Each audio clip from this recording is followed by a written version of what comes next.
को भवन की ओर आगे बढ़ गए। जैसे ही को भवन में महाराज दशरथ जी गए, कैकेयी के पास पहुंच गए। कैकेयी की ऐसी दशा देखी, सभय नरेशु प्रिया पई गए।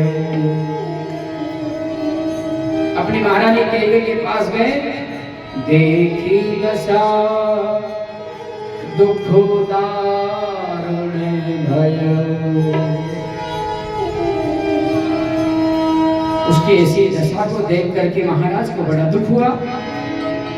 महारानी, तुम्हारी ये दशा को भवन में आने का कारण क्या है? भूमि शयन पटु मोटू पुराना।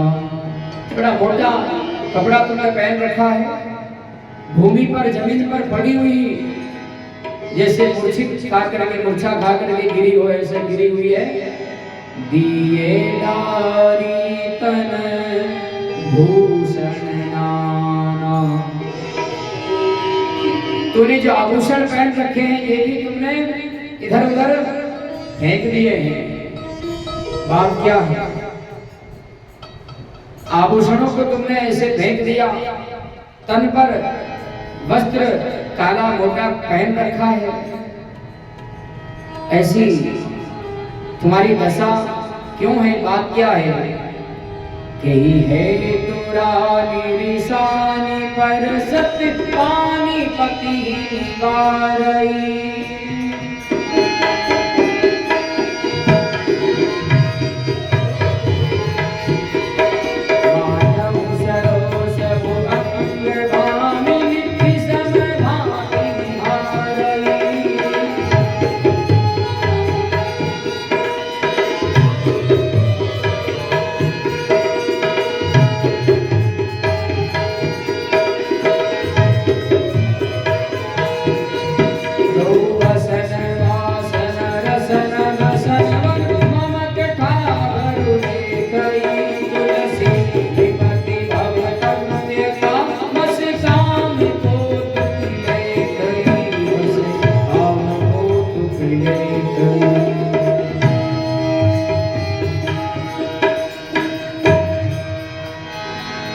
हे रानी, तुम किस लिए रूठी हो?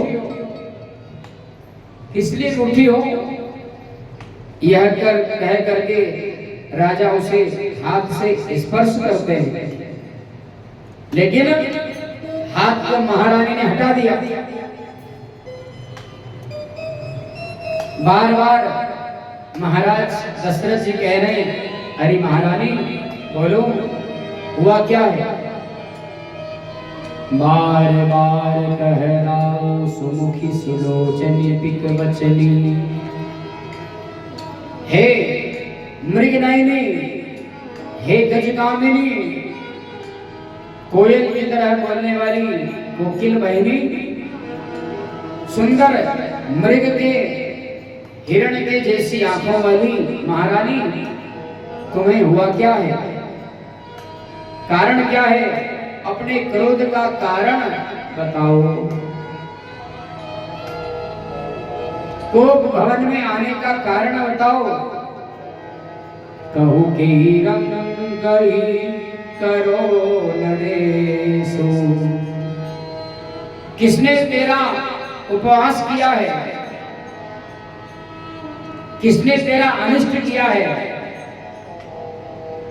किसने तुम्हें अगर कुछ कहा हो तो उसकी जीवान कटवा दूंगा। आंख दिखाई हो, आंख निकलवा दूं, अंगुली बताई हो, हाथ कटवा दूं। बोलो, उसे किस लोक में भेजूं? क्या राजा को मैं कंगाल कर दूं? बताओ। कहू के ही रंग ही करो नरेशु, या भिखारी को राजा बना दूं? जो तुम कहो। क्या किस राजा ने तुम्हें कुछ कहा उसे देश निकाला दे दूं? बताओ। बात क्या है, लेकिन फिर भी रानी बोल नहीं रही है, क्योंकि उसने बड़ा पक्का कर दिया ना मंथरा ने कि राजा मीठी मीठी बातों में तुम्हें मनाएंगे, लेकिन तुम उनके चक्कर में मत पड़ जाना। बताओ,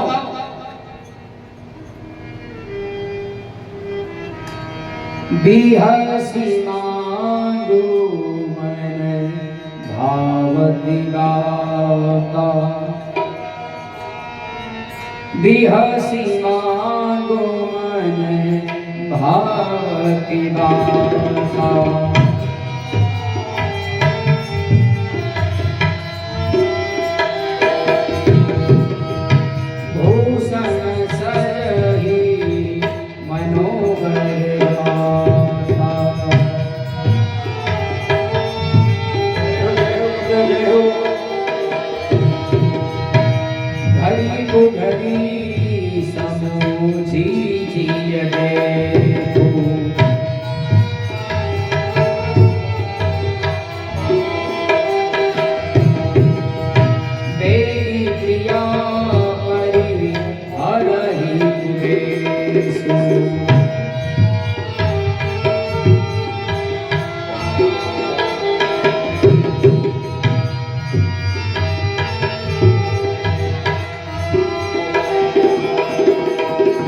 ने कहा, बोलो, तुम्हें अगर कुछ वस्तु की आवश्यकता हो, जो तुम मन में इच्छा करती हो, उसे दे दो, लेकिन तुम कोप भवन से बाहर निकलो। कल राजा राम होंगे, खुशियां मन रही है, इसलिए तुम जो चाहो सो, तुम्हारी मांगने की इच्छा हो तो मांग लो। बस जब ये कहा और कैकई थोड़ी उठ करके बैठी। हाँ महाराज, क्या कह रही हो? यहाँ को भवन में आने का कारण? महाराज, मैं तो आपकी कौन हूं? मैं कौन हूं आपकी?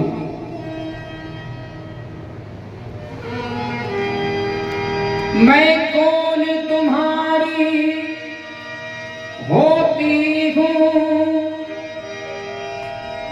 क्यों मुझे मनाने आए हो?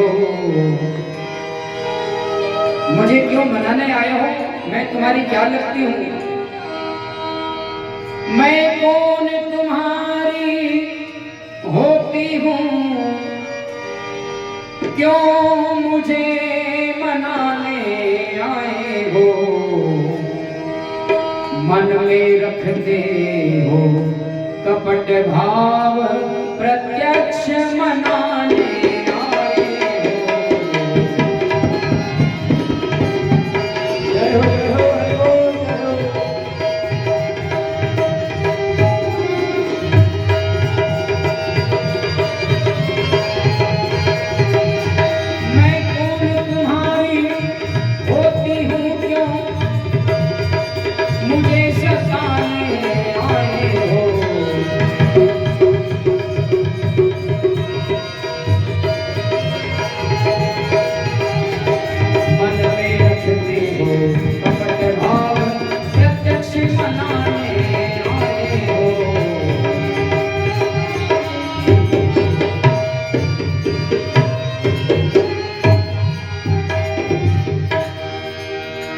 क्या कहा?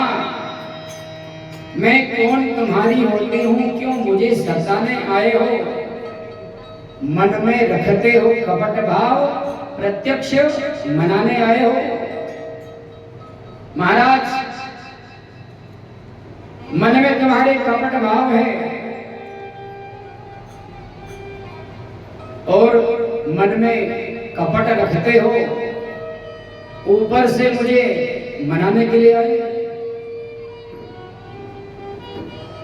और कहते हो कि मांग मांग मांगो मांगो, क्या चाहिए, क्या मांगो?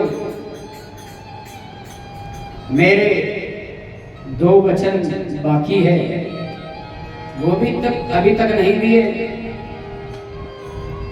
और क्या मांगू? आप हमेशा कहते रहते हो मांग मांग, क्या चाहिए? आज मुझे वह मेरे वचन चाहिए।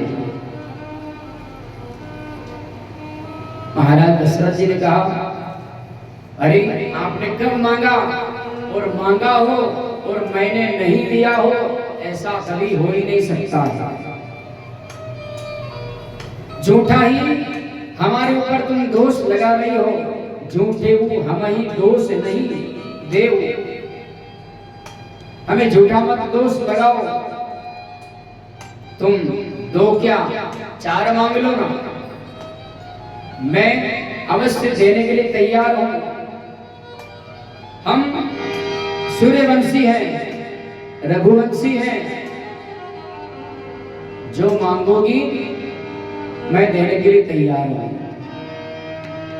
यह सूर्यवंश है महाराज, रघु का रघुवंश है, और रघुवंश में ऐसा हुआ ही नहीं कि जो मांगा नहीं दिया हो। रघुकुल रीत सदा चली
रघुवंशी है।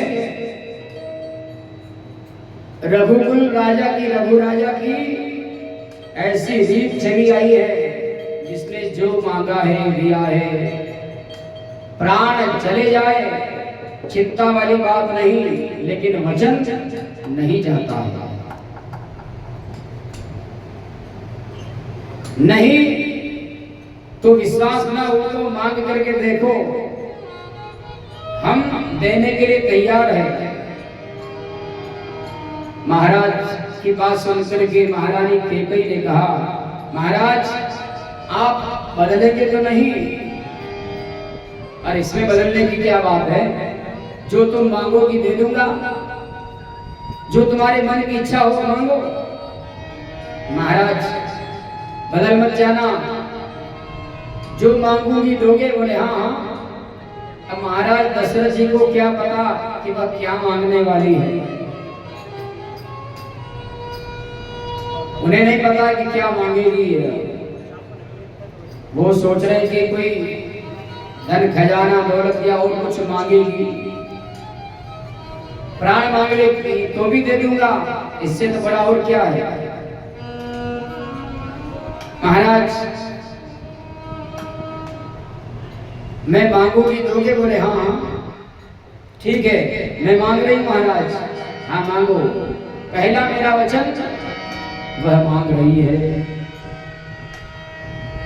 सुनहु प्राण प्रिय भावत जी का, सुनहु प्राण प्रिय भावत जी का।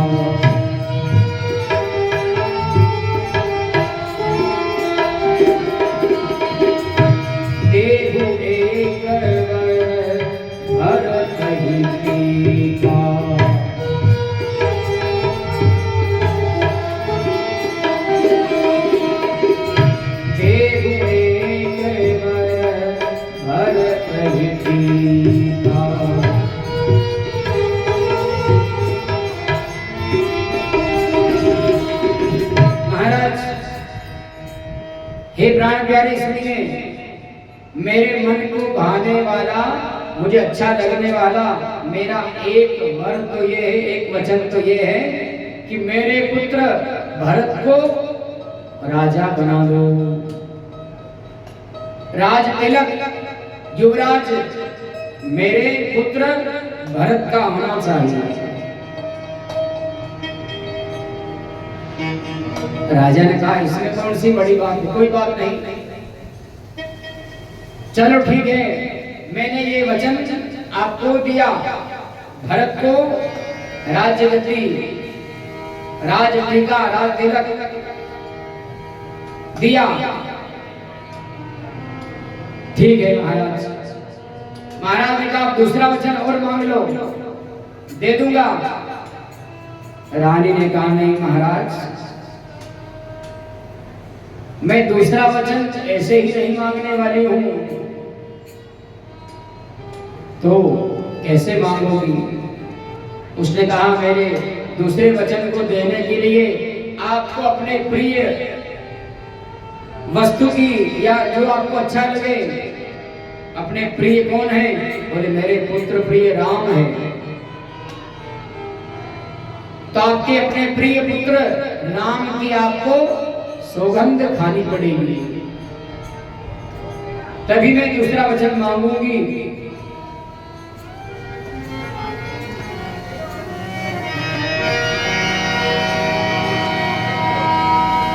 राजा ने विचार किया कि अरे देवी, तुम सौगंध राम की मुझे क्यों खिला रही हो? ऐसा क्या मांग रही हो? उसने कहा नहीं महाराज, आपको सौगंध राम की खानी पड़ेगी तो ही मैं दूसरा वचन मांगूंगी, नहीं तो अभी आप कह रहे थे मांग मांग, एक नहीं, दो नहीं, 4 मांग ले। हम सूर्यवंशी हैं, रघुवंशी है, प्राण जाए पर वचन न जाई, अभी अभी कह रहे थे। बोले हाँ हाँ, तो आपको सौगंध राम की खाना पड़ेगी। ठीक है देवी, तुम अगर नहीं मानती हो तो लो, मैं खाता हूं सौगंध अपने प्रिय राम की। राम की सौगंध है, जो तुम वचन मांगोगी मैं दूंगा। उसने कहा महाराज डगमगाना नहीं, जो मांग रही हूं देना पड़ेगा। हाँ बोलो, मांग लो, सौगंध मैंने राम की खाली है। दूसरा वचन मांग रही है, तापस वेश विशेष उदासी, तापस वेश, तापस वेश विशेष उदासी,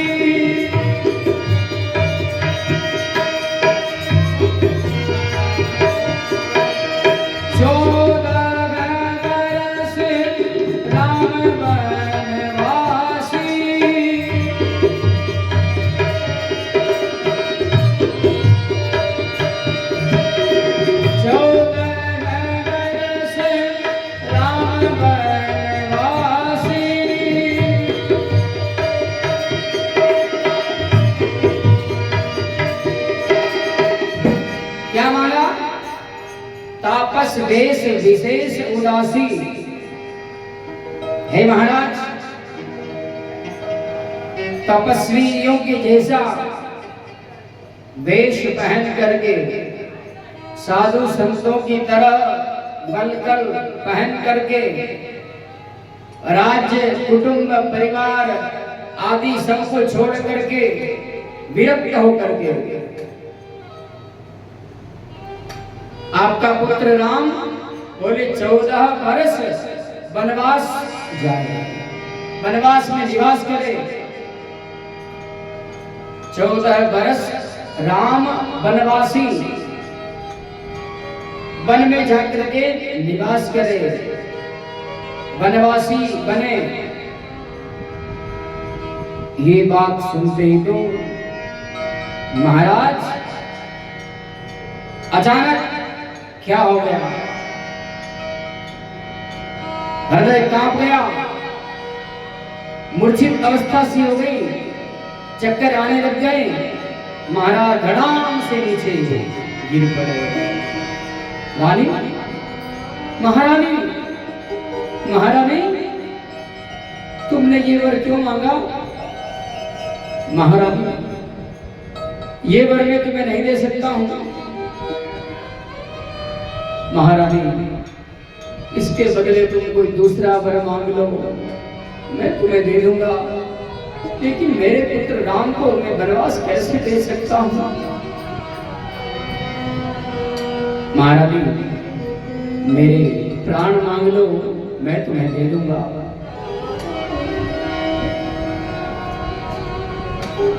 आंखों में अश्रु की धारा बहने लग गई। महाराज कहने लग गए, महारानी, रानी,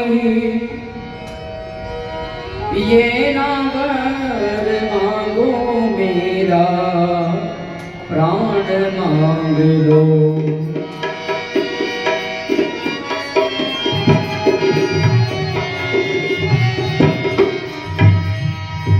रानी, ये ना वर मांगो मेरा, प्राण मांग लो।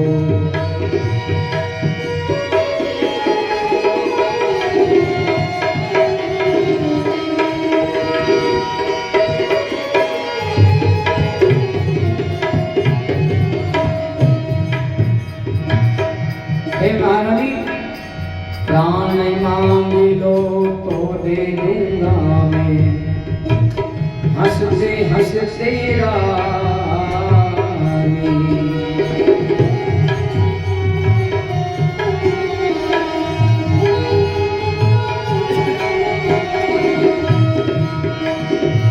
प्राण मांग लो दे दूंगा मैं, हंसते हंसते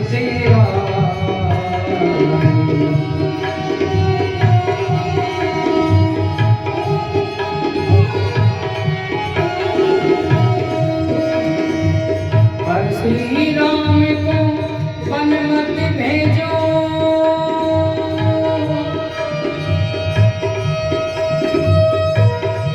होगी बड़ी मेहरबानी रानी, बड़ी मेहरबानी, मेरा प्राण मांग लो। रानी, ये ना वर मांगो मेरा, प्राण मांग लो।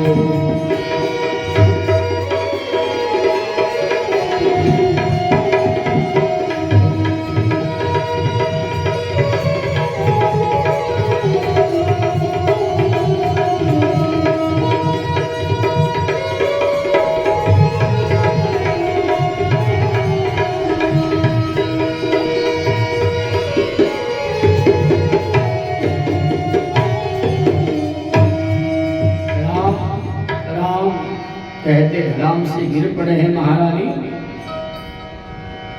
ऐसा शोक मुझे कभी नहीं हुआ।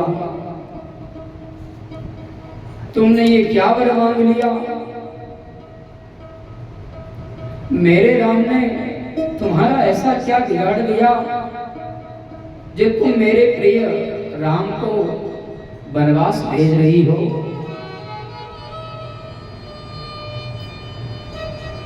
रानी, दूसरा वर मांग लो। रानी ने कहा, महाराज, अभी तो बड़ी बड़ी बातें कर रहे थे, हम रघुवंशी हैं, हम सूर्यवंशी हैं, प्राण मांग लो, दे देंगे, ये कर लेंगे, एक नहीं, दो नहीं, चार मांग लो, और आप बदल रहे हो? नहीं महाराज, मुझे देना है तो ये वर दीजिए, या अपने वचनों से मुकर जाइए।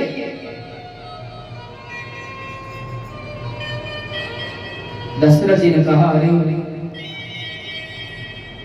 मैं अपने वचन से मुकरने वाला नहीं हूं, लेकिन तुम तो दूसरा वर मांग लो। चाहे पहला वर तो ठीक है, मैंने तुम्हें दे दिया, लेकिन ये दूसरा वचन महारानी तुम दूसरा मांगो। आखिर में रानी ने कहा, नहीं महाराज, या तो बदल जाओ, मना कर दो कि मैं नहीं दे सकता हूं।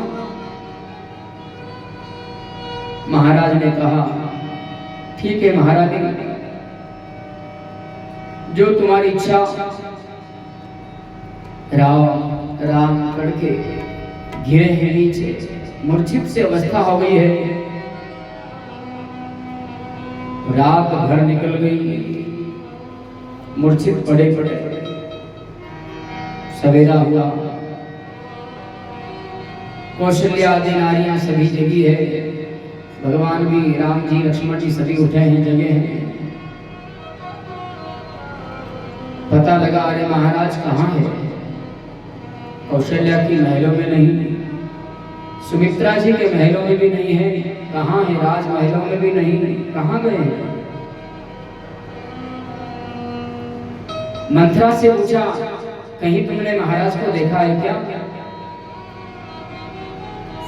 उस मंथरा ने कहा, महाराज तो महारानी कैकेयी के महलों में, और वो भी कहाँ?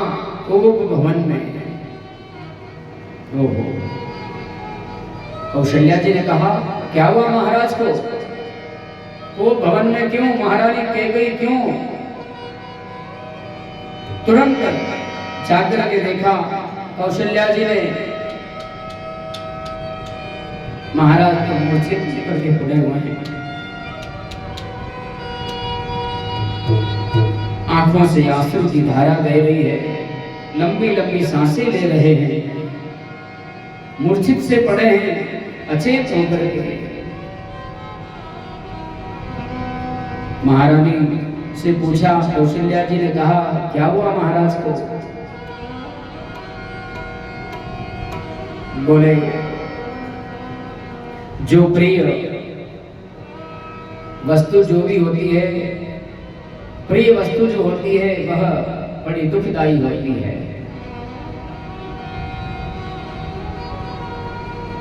और मेरे जो 2 वचन बाकी थे, वह महाराज से मैंने मांगे।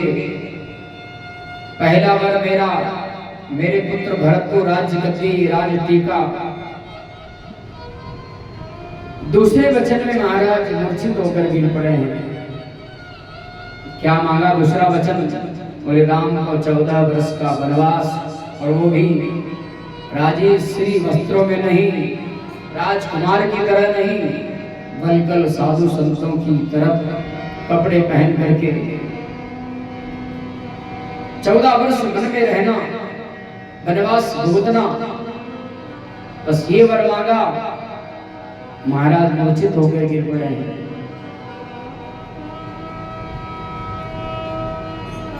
महारानी ने महाराज को जगाया, महाराज हिलाया,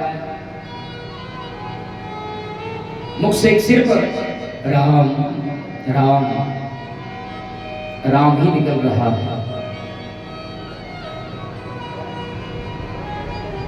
इतने में जब कौशल्या जी नहीं आई महलों से, राम जी आदि ने विचार किया कि पिताश्री कहाँ है। महलों में आई, देखा यहाँ नहीं है, सब तरफ ढूंढ रहे, को भवन में गए तो वहीं पर कौशल्या जी आदि सही। क्या हुआ पिताश्री को? पिताश्री ऐसे अचेत अवस्था में पड़े हुए। माता जी, क्या हुआ मेरे पिताजी को? बोले, कुछ नहीं राम, बस ये सब तुम्हारे कारण ही हुआ है। मेरे कारण? मैंने ऐसा क्या किया? बोले, तुम ही राजा को सबसे अधिक प्रिय हो ना, जो प्रिय होता है वह दुखदाई हो जाता है। मैंने मेरे 2 वचन बाकी थे, महाराज से मांग लिए। पहला पुत्र भरत को राजा, दूसरा वचन मेरा तुम्हें 14 वर्ष का वनवास। कोई बात नहीं माता जी, राम जी को कोई दुख नहीं हुआ। राम जी ने कहा, माता जी, अगर मेरे पिता की आज्ञा है, 14 वर्ष बन तो क्या, अगर ये कहें कि आजीवन वनवास बिताना है, मैं बिता सकता हूं। 14 वर्ष तो क्या, आजीवन में वनवास बिता सकता हूं। पिता ही सब कुछ है, पिता ही सर्वभूतानां। बात धीरे धीरे अयोध्या नगर में फैल गई। महाराज अचेत पड़े हैं, अयोध्या सज रही थी, आज राम राजा बनने वाले हैं, क्या हो गया?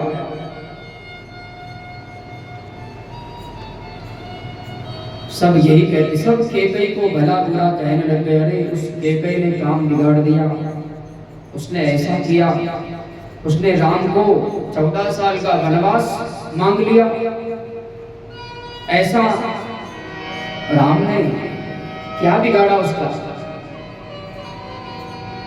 राम जी के मन में न सुख है न दुख है, बस सोच रहे कि कोई बात नहीं। पिता दीन मोहि कानन राजू, कोई बात नहीं, मेरे पिता ने मुझे अयोध्या का नहीं पूरे जंगल का राजा बना दिया है। भरत तो केवल अयोध्या के ही हैं, लेकिन मेरे पिताजी ने मुझे पूरे जंगल का राजा बना दिया है।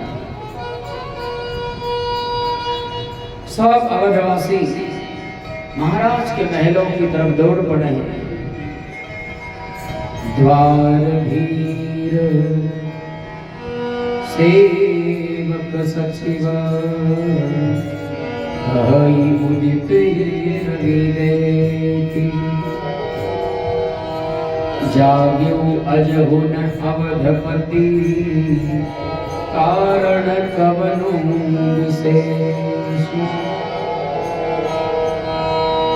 द्वार पर भीड़ पड़ गई, महाराज कहाँ, महाराज कहाँ?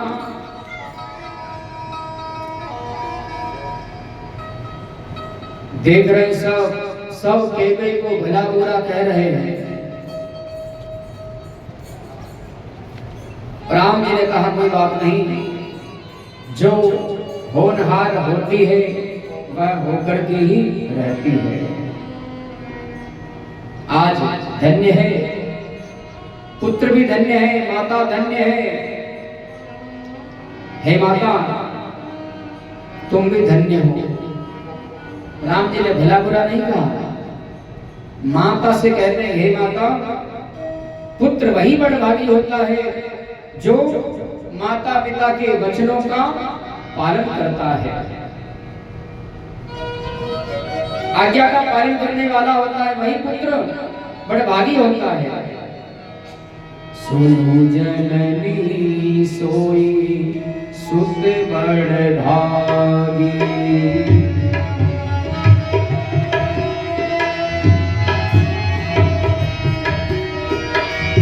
सुनु जननी जनी सुत बड़भागी, सुनु जननी सोई सुत बड़भागी, जो पितु मात वचन अनुरागी।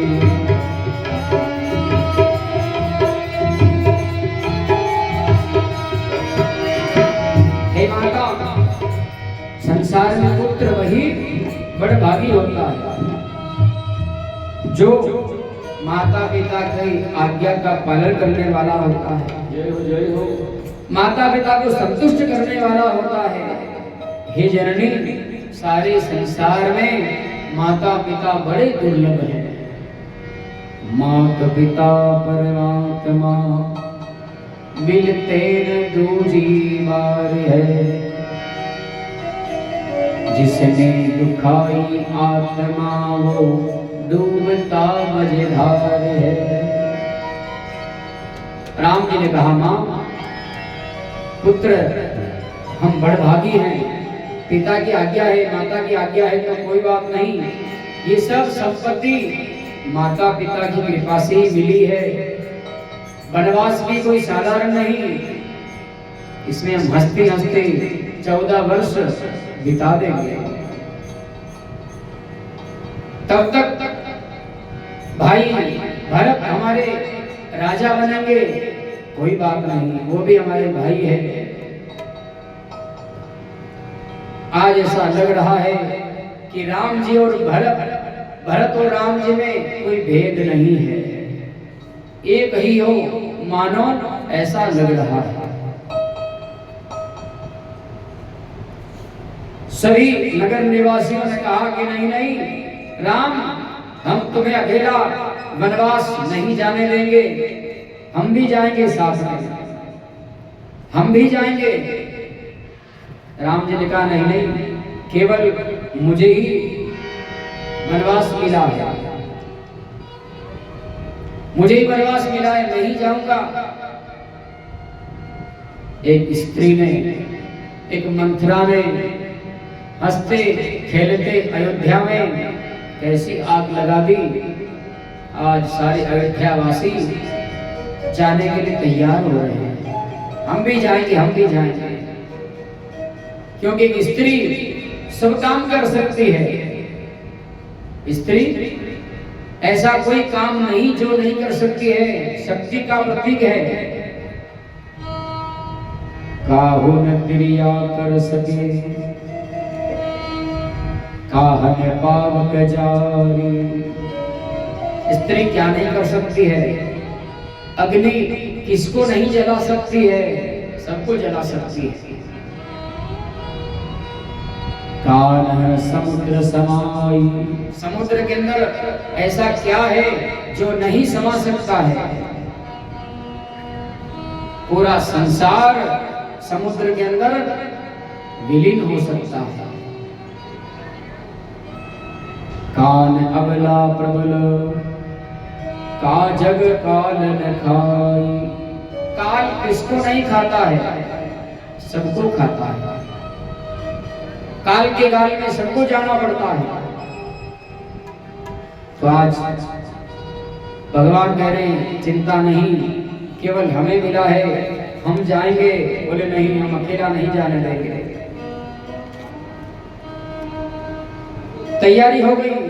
राम जी ने कहा ठीक है, मैं जाऊंगा, मुझे पिताजी ने जंगल का राज्य दिया है, मैं जाऊंगा। लक्ष्मण जी आए, भैया भैया क्या हुआ?